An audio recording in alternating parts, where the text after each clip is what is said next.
नमस्कार, मेरा नाम है गौरव पाल। आप देख रहे हैं राजपथ। एनडीए और इंडिया गठबंधन की मीटिंग के बाद बसपा सुप्रीमो मायावती की प्रतिक्रिया सामने आ गई है। 18 तारीख को ये मीटिंग खत्म हुई, उसके बाद एकदम से बसपा सुप्रीमो मायावती का बयान और प्रतिक्रिया इस गठबंधन पर सामने आया है, जो कि हिंदुस्तान की राजनीति में बहुत अहमियत रखता है कि बहुजन समाज पार्टी एक ऐसा दल है, एक ऐसी विचारधारा है जो इन दोनों में से किसी भी गठबंधन के साथ नहीं है और दोनों ही गठबंधन में बहुजन रिप्रेजेंटेशन नहीं है। तो ऐसे में बसपा सुप्रीमो मायावती की प्रतिक्रिया इन गठबंधनों की मीटिंग के बाद आना बहुत ज़्यादा महत्वपूर्ण हो जाती है कि बसपा सुप्रीमो मायावती का और बसपा का इस पर क्या स्टैंड है। बसपा सुप्रीमो मायावती ने अपनी प्रतिक्रिया देते हुए बताया कि वह किसी भी गठबंधन में शामिल नहीं हो रही हैं। दोनों ही सत्ता पक्ष और विपक्ष के ऊपर मायावती ने हमलावर रूप से प्रहार किया और उन्होंने कहा कि बसपा को मजबूत नहीं मजबूर सरकार चाहिए, और ताकि बसपा के पास भी एक मौका रहे। और उन्होंने कहा कि ये सरकारें जो बनाने जा रही हैं ये मजबूर सरकारें बनेंगी। जो गठबंधन जिस प्रकार से जैसे जैसे भाजपा ने तमाम दलों को जोड़कर सत्ता पक्ष का एक गठबंधन एनडीए बनाया है और उसमें छोटे छोटे दलों को जोड़ा गया है, और ऐसे ही विपक्ष ने, कांग्रेस ने तमाम दलों को जोड़कर इंडिया गठबंधन बनाया है। तो इस पर बसपा सुप्रीमो मायावती ने कहा है कि हम किसी भी गठबंधन के साथ नहीं जाएंगे, हम अकेले लड़ेंगे। विधानसभा चुनाव भी, लोकसभा चुनाव को लेकर प्रतिक्रिया नहीं दी है, कहा है कि हम अकेले लड़ेंगे चुनाव भी, और बसपा को चाहिए मजबूत नहीं मजबूर सरकार, क्योंकि फिर बसपा के पास मौका है सरकार में आने का और तमाम लोगों को, दोनों तरफ के लोगों को अपने लोगों के हक में, अपने लोगों के फेवर में झुकाने का और उनके हिसाब से सरकार चलाने का। तो ये कूटनीतिक बात जो बसपा सुप्रीमो मायावती ने कही है कि मजबूत नहीं मजबूर सरकार चाहिए, तो ये शब्द बहुत कड़े हैं और इन शब्दों का विश्लेषण बहुत ज़रूरी है। मजबूत नहीं मजबूर सरकार, जी हाँ, मतलब बसपा सुप्रीमो मायावती किसी भी गठबंधन में जाना नहीं चाहती हैं। उन्होंने कहा कि बसपा अकेले चुनाव लड़ेगी, लेकिन इन गठबंधनों से जो सरकार बने, अगर बसपा सरकार में ना भी आए तो इनसे जो सरकार बने वो मजबूत नहीं मजबूर सरकार बने, और फिर तीसरा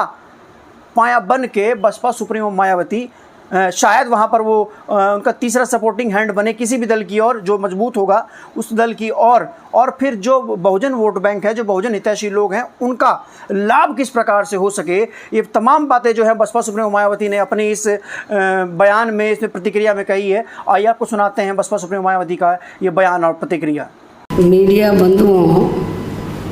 जैसा कि ये विदित है कि देश में लोकसभा चुनाव होने का समय अब बहुत नज़दीक आ गया है, जिसके चलते सत्ताधारी गठबंधन व विपक्षी गठबंधन की अर्थात एनडीए व परिवर्तित किए गए यूपीए की बैठकों का भी काफ़ी दौर चल रहा है। हालांकि इस मामले में हमारी पार्टी भी कोई पीछे नहीं है, बल्कि इन चुनावों की तैयारी को लेकर पिछले कुछ समय से पूरे देश में पार्टी की छोटी छोटी बैठकें व बंद जगह पर कैडर कैंप आदि लेने का भी कार्य काफ़ी युद्ध स्तर पर चल रहा है। और इतना ही नहीं, बल्कि अब एक तरफ सत्ता पक्ष का एनडीए अपनी फिर से पूर्ण बहुमत की सरकार बनाने के लिए अपनी दलीलें दे रहा है, तो वहीं दूसरी तरफ विपक्षी गठबंधन यहाँ सत्ताधारी एनडीए गठबंधन को इस बार चुनाव में मात देने के लिए उनकी नीतियों व कार्यशैली आदि का काफ़ी विरोध कर रहा है, जिसमें बीएसपी भी कोई पीछे नहीं है। जबकि सत्ताधारी पार्टी व विपक्षी पार्टियों के बने गठबंधन के बारे में सच्चाई तो ये है कि यहाँ वर्तमान में विपक्षी गठबंधन के प्रमुख दल कांग्रेस पार्टी ने आज़ादी के बाद शुरू में केंद्र व अधिकांश राज्यों में भी अपने लंबे अरसे तक रहे शासनकाल के दौरान अपनी हीन व जातिवादी एवं पूंजीवादी मानसिकता को त्याग कर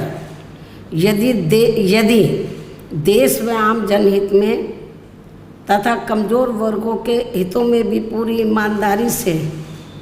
कार्य किया होता और विशेषकर कमज़ोर वर्गों के हित व कल्याण के मामले में परम पूज्य बाबा साहब डॉक्टर भीमराव अंबेडकर की सलाह को भी मान लिया होता,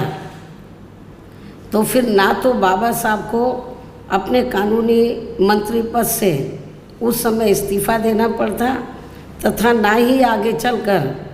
कांग्रेस पार्टी को केंद्र व अधिकांश राज्यों की भी सत्ता से बाहर होना पड़ता तथा ना ही फिर कमज़ोर वर्गों के लोगों को मजबूरी में बीएसपी के नाम पर अपनी अलग से राजनीतिक पार्टी बनाने की ज़रूरत पड़ती। और अब ये कांग्रेस पार्टी अपनी जैसी जातिवादी व पूंजीवादी सोच रखने वाली पार्टियों के साथ गठबंधन करके फिर से केंद्र की सत्ता में आने के सपने देख रही है, तो वही सत्ताधारी बीजेपी पार्टी भी पुनः केंद्र की सत्ता में आने के लिए अपने एनडीए गठबंधन को हर मामले में मजबूत बनाने में लगी है। साथ ही फिर से सत्ता में आने का दावा भी ठोक रही है। ये कह रही है कि इस बार बीजेपी और उनका गठबंधन 300 से ज़्यादा सीटें लाएगा, इसका भी दावा ठोक रही है, जिनकी कथनी व करनी में कांग्रेस पार्टी की तरह ही कोई खास अंतर नज़र नहीं आता है। कहने का तात्पर्य ये है कि अब ये दोनों बने गठबंधन यानी कि एनडीए व परिवर्तित किए गए यूपीए केंद्र की सत्ता में आने के लिए अपने अपने दावे ठोक रहे हैं, जबकि जनता को किए गए इनके वायदे व आश्वासन आदि सत्ता में बने रहने के दौरान अधिकांश खोखले ही साबित हुए हैं। वैसे भी कांग्रेस व बीजेपी एंड कंपनी के बने गठबंधन की अब तक रही सरकार की कार्यशैली यही बताती है कि इनकी नीति, नियत व सोच सर्व समाज में से विशेषकर गरीबों, दलितों, आदिवासियों, पिछड़े वर्गों, मुस्लिम एवं अन्य धार्मिक अल्पसंख्यकों के प्रति लगभग एक जैसी ही रही है, क्योंकि इन्होंने सत्ता में रहकर शुरू से इन वर्गों के मामले में अधिकांश कागजी खाना पूर्ति ही की है तथा ज़मीनी हकीकत में इनके लिए कोई ठोस कार्य नहीं की हैं। लेकिन जब ये लोग सत्ता से बाहर हो जाते हैं तो तब फिर वे अपने वोट की खातिर इनके हितों में काफ़ी लंबी चौड़ी बातें करते हैं। जैसे कांग्रेस पार्टी का गरीबी हटाओ का व बीजेपी का हर गरीब के खाते में 20 लाख रुपए पहुंचाने को लेकर कही गई ये बातें सत्ता में आने के बाद केवल हवाई व खोखली ही साबित होकर रह गई हैं, जिसकी खास वजह से ही बीएसपी ने सत्ताधारी गठबंधन व विपक्षी गठबंधन से ज़्यादातर अपनी दूरी ही बना के रखी है। ऐसी स्थिति में अब इन वर्गों के लोगों को यानी कि कमज़ोर वर्गों के लोगों को आपसी भाईचारे के आधार पर वे अपना अकेले ही मजबूत गठबंधन बना के या हर मामले में अपनी एकमात्र हितैषी रही पार्टी बीएसपी को ही मजबूती देनी है तथा जिससे फिर यहाँ कोई भी गठबंधन केंद्र व राज्यों की भी सत्ता में पूरी मजबूती के साथ आसीन ना हो सके तथा इसके स्थान पर फिर इनकी मजबूत नहीं बल्कि मजबूर सरकार ही बनेगी। हमारी पार्टी का ये पूरा प्रयास होना चाहिए ताकि बीएसपी के सत्ता में ना आने की स्थिति में भी इन कमज़ोर वर्गों का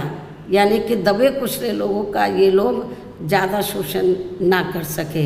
इतना ही नहीं बल्कि ऐसी स्थिति में बीएसपी को भी सत्ता में आसीन होने का मौका मिल सकता है। और जब तक हम लोग अकेले अपने बलबूते पर खड़े नहीं हो पाते हैं,